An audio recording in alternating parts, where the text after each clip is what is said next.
En el domingo que cae dentro de la octava de Navidad, la Iglesia nos invita a celebrar a la Sagrada Familia.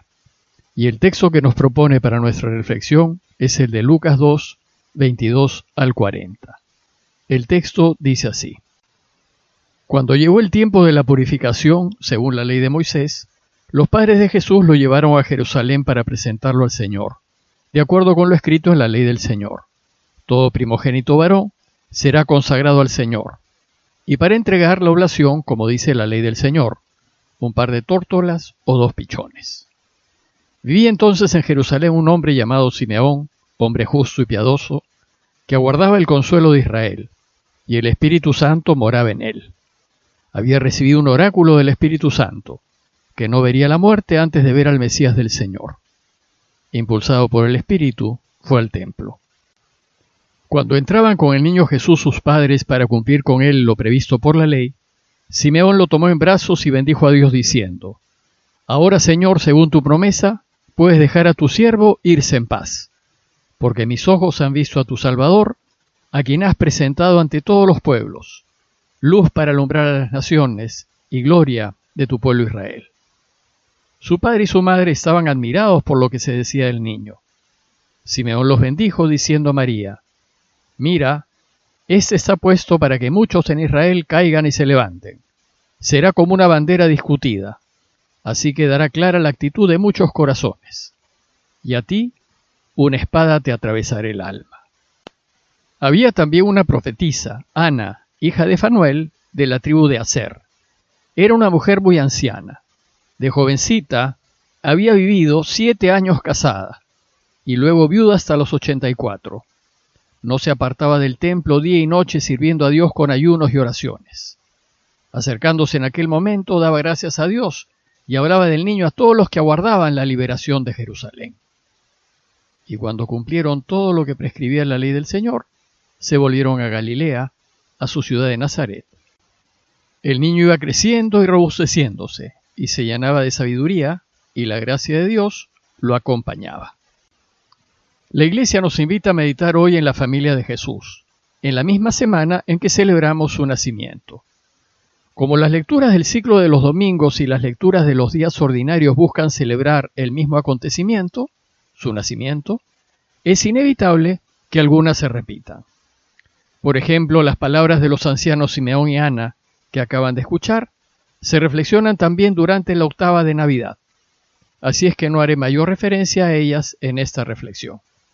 Más bien me centraré en la familia de Jesús, pues la celebración del día de hoy también nos invita a celebrar y a pedir por todas nuestras familias.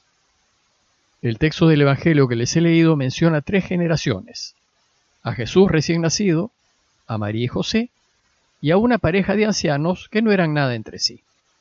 3 generaciones que nos hacen recordar una familia común y corriente: niños, padres y abuelos de las 2 partes.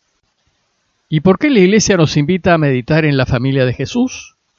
Porque una parte importante de la grandeza de un hombre o de una mujer se explica por la familia que ha tenido y por la gente que lo ha rodeado. Y la familia de Jesús estuvo a la base de lo que llegó a ser. La grandeza de una persona es compleja y está formada por varios componentes. En forma muy sencilla puedo resumirlos de la siguiente manera. El principal fundamento de la grandeza de un individuo, evidentemente, es la propia naturaleza y los dones y habilidades con los que ha nacido. Pero así como sucede con una plantita, su desarrollo no solo dependerá de la semilla de la cual brota, dependerá también de la tierra en la que se ha sembrado, de agua, abonos y cuidados que se le den y de las condiciones del invernadero. En una persona, esa tierra, ese abono, esos cuidados y ese invernadero son la familia, los amigos, los círculos en los que se mueve y las personas que frecuenta. Por tanto, si la persona, con todos sus dones personales, crece en un ambiente que favorezca su desarrollo, el individuo llegará a ser grande. Pero si la persona crece en un ambiente desfavorable, no se desarrollará o se desarrollará a medias o incluso se desarrollará para hacer el mal. Ahora bien, de todos estos componentes que rodean a la persona, el principal es la familia. Por eso hoy la Iglesia nos invita a meditar en la familia de Jesús, porque en ella vivió, aprendió, creció y se desarrolló hasta llegar a ser lo que fue. Ciertamente Jesús creció, aprendió y se desarrolló como un niño normal, porque la Iglesia afirma que Jesús, además de ser Dios, es verdadero y perfecto hombre. Y en cuanto verdadero y perfecto hombre, no solo creció y aprendió, sino que fue modelado por la familia que tuvo y por el contexto en el que vivió. De hecho, su comunidad de discípulos nunca dudó que haya sido verdadero y perfecto hombre, porque actuó como verdadero hombre. Será después de su resurrección cuando la Iglesia va a descubrir que también es verdadero y perfecto Dios. Lo que hoy deseo compartir con ustedes es que en su familia Jesús aprendió los fundamentos de su fe, y por eso recordamos hoy de manera especial a la Sagrada Familia.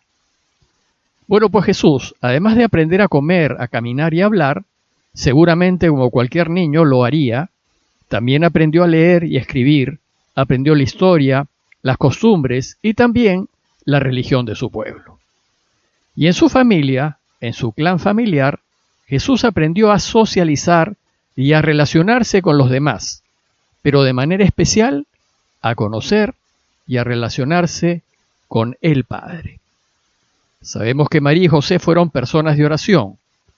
La presencia del ángel es expresión de momentos de profunda oración, tanto del momento en que se le anuncia a María los deseos de Dios de que sea la madre de Jesús, como del momento en el que José se debatía acerca de cómo tratar a María. Además, el texto de hoy nos dice que fueron personas religiosas, muy respetuosas y cumplidoras de la ley de Moisés. Sus padres le van a transmitir a Jesús sus creencias religiosas y él se va a criar en ese ambiente religioso. El texto de hoy nos dice que cuando llegó el tiempo de la purificación según la ley de Moisés, los padres de Jesús lo llevaron a Jerusalén para presentarlo al Señor, de acuerdo con lo escrito en la ley del Señor. Todo primogénito varón será consagrado al Señor, y para entregar la oblación, como dice la ley del Señor, un par de tórtolas o 2 pichones. Según este texto, María y José, para cumplir la ley, deben hacer 2 cosas que están mandadas. Primero, la purificación de la madre. La ley decía que 40 días después de dar a luz, la madre debía ir al templo a purificarse de su impureza legal o ritual. Y segundo, la familia debía presentar al recién nacido al templo. Israel creía desde los tiempos de Caín y Abel que todos los primogénitos, los primeros hijos, las primeras crías, las primeras cosechas, le correspondían a Dios.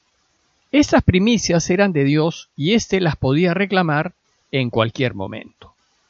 Entonces, como el primer hijo era de Dios, se debía ir al templo a entregarle a Dios al primogénito. Pero en realidad lo que se hacía era cambiarlo, rescatarlo, entregar en su lugar un par de tórtolas o 2 pichones, que era la ofrenda de los pobres. Eran pobres en el sentido de que era una familia que recién estaba empezando, viviendo las estrecheces económicas de todo joven matrimonio. El texto de hoy termina diciéndonos que cuando cumplieron todo lo que prescribía la ley del Señor, se volvieron a Galilea, a su ciudad de Nazaret. La familia volvió a Nazaret, a ese pequeño y desconocido pueblito en donde Jesús se criará. Y en medio de esta familia religiosa y deseosa de hacer solo la voluntad de Dios. Nos dice el texto que el niño iba creciendo y robusteciéndose y se llenaba de sabiduría y la gracia de Dios lo acompañaba. La Iglesia de hoy nos propone meditar en la familia de Jesús para que nos sirva de ejemplo, para que los papás puedan guiar a sus familias de la misma manera y para que sus hijos sean grandes y santos como lo fue Jesús. Sin duda podemos decir que en su familia Jesús aprendió a orar y a rezarle al Padre como lo hacían José y María. Pero 2 fueron las enseñanzas más importantes que le dieron sus padres. Y se las van a enseñar como una regla de familia, porque para ellos era así. Primero, que el Padre es el único Señor, que hay que amarlo con todo el corazón, con toda el alma y con todas las fuerzas, y que en todo momento hay que ponerlo al centro de nuestras vidas. Es decir, debe ser puesto siempre por delante de todo, por delante de nuestras familias, de nuestros amigos, y hasta de nuestras propias vidas, y ponerlo por delante incluso en esos momentos en donde nos jugamos nuestro futuro. Y segundo, que siempre tenemos que buscar y hacer la voluntad del Padre. Le van a enseñar a Jesús que hay que buscarlo siempre y tenerlo como punto de referencia en todo lo que hagamos. Y Jesús va a aprender este modo de proceder y lo va a hacer suyo. Esto significa que él aprendió cómo descubrir la voluntad de su Padre hasta llegar a ser un maestro de discernimiento. Y aprendió a elegir hacer siempre lo que su Padre quería. Va a asumir a tal extremo la prioridad de hacer la voluntad del Padre, que dirá a los suyos que su alimento es hacer la voluntad de su Padre, y que él solo vive para hacer su voluntad.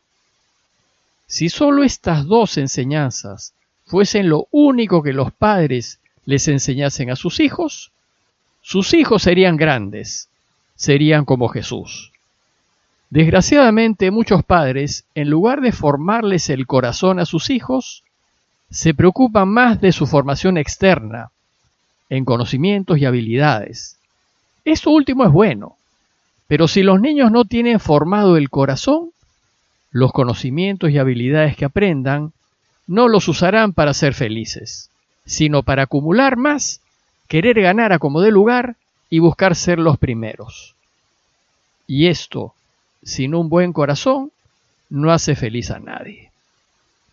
Pidámosle hoy al Señor por todas nuestras familias, para que Dios siempre esté en medio de ellas, a fin de que en ellas reine la paz, que sean familias unidas y que se quieran, que haya salud y trabajo y que nunca les falte lo necesario para vivir.